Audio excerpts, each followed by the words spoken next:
guys, tatapos na yung vlog. Dahil nagpagdir, naman ko. Tidaganda ka lagi na, naman ko vlog. So, yung taong di si, ada mati. कहाँ भइसक्यो तिमीहरू कहाँ हिँडेको हो Mandi. त बोल त भन्न भन Yes, yung बोलेपछि ढ्याछु हेर्छु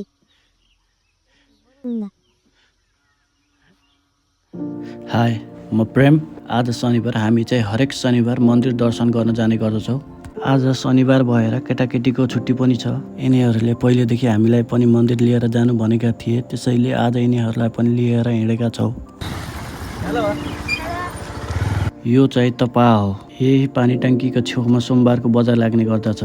यो चाहिँ तपाहा चोक। हामीसँग तपाहाको विवेक दाई पनि सँगै मन्दिर जानुहुन्थ्यो, तर आज उहाँ बिहान सिद्ध बाबा मन्दिर दर्शन गर्न जानुभयो र दाईलाई जोइकुटीमा रहेको देवस्थल मन्दिरमा भेट्ने कुरा भयो। केटाकेटीहरू पनि मन्दिर जाने भनेर खुसी छन्। यो चाहिँ शान्ति चोक। अब चाहिँ देवस्थल मन्दिर पुग्न लागिसक्यौँ। शान्ति चोकदेखि नजिकै रहेको देवस्थल मन्दिर चाहिँ जोइकुटीको चोकैमा रहेको छ। हामी चाहिँ आइपुगेका छौँ जोइकुटीमा रहेको देवस्थल मन्दिरमा। यही हो देवस्थल मन्दिर। हामी चाहिँ मन्दिर परिसरभित्र छिरेर हात खुट्टा धुन लाग्यौँ। यहाँ रहेको छ शनिदेव र हनुमानजीको मन्दिर। शनिबारको दिन भक्तजनहरू शनि ग्रह शान्तको लागि यहाँ आएर पिपल जल दियो बाल्ने गर्दछन्। यता चाहिँ दुर्गा भवानी र शिव भगवानको मन्दिर रहेको छ। हामी चाहिँ पूजा सकेर दाईलाई केही बेर कुरेर बस्यौँ। दाई केही बेरमा आएपछि यहाँदेखि हामी हिँड्यौँ।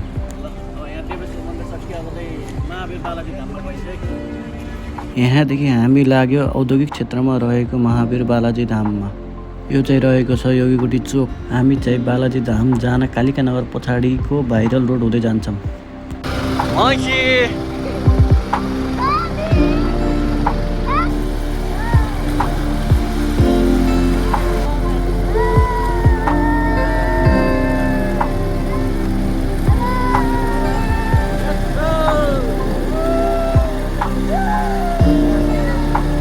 यो चाहिँ BICC एरिया क्षेत्र।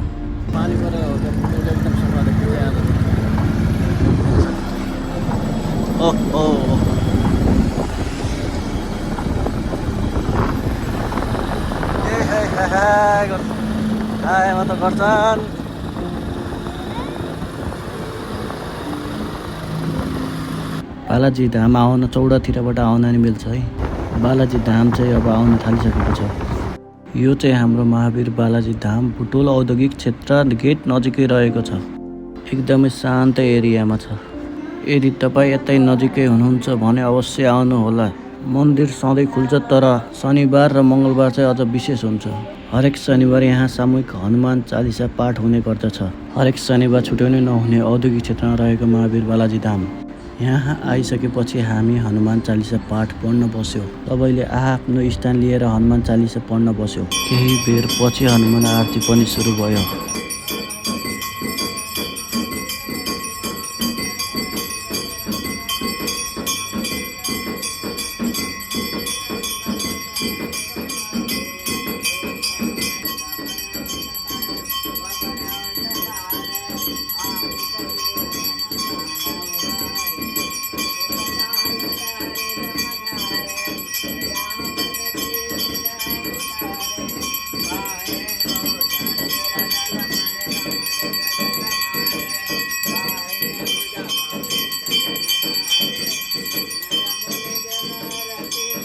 हनुमान आरती सकेपछि त्यसपछि हामीले आरती लियौँ।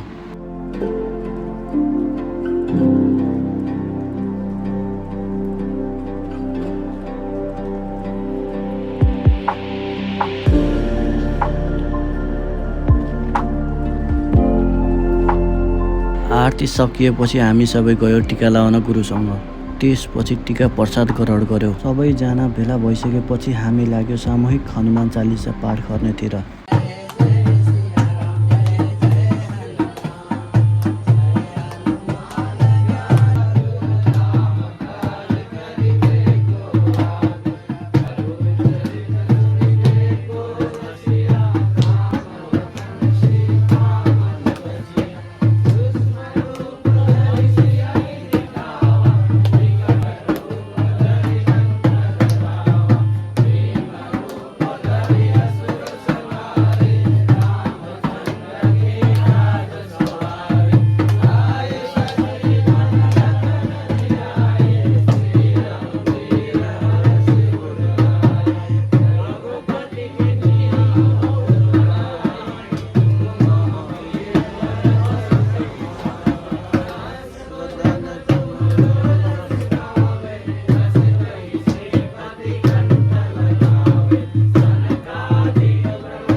सिद्ध बाबा को भैरव खान को हाथी भरा माँ को मालिका माँ को देवराली माँ को चिड़काली माँ को काली माँ को कामना माँ को जय हो परमेश्वर भगवान को जय हो महामृत्युंजय भगवान को जय हो गुरुदेव भगवान को जय हो महावीर बालाजी धाम को जय हो इस पुण्य क्षेत्र को जय हो गुरु गोविंद को समस्त भक्त जनहरू को समस्त चराचर प्राणीहरू को इस दिव्य धाम को दिव्य धाम बनाउने वाला को जय करा वीर बजरंग बली की दरबार को हर हर महादेव शंभो।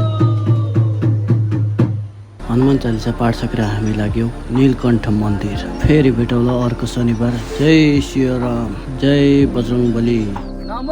पार्वती पते हर हर महादेव।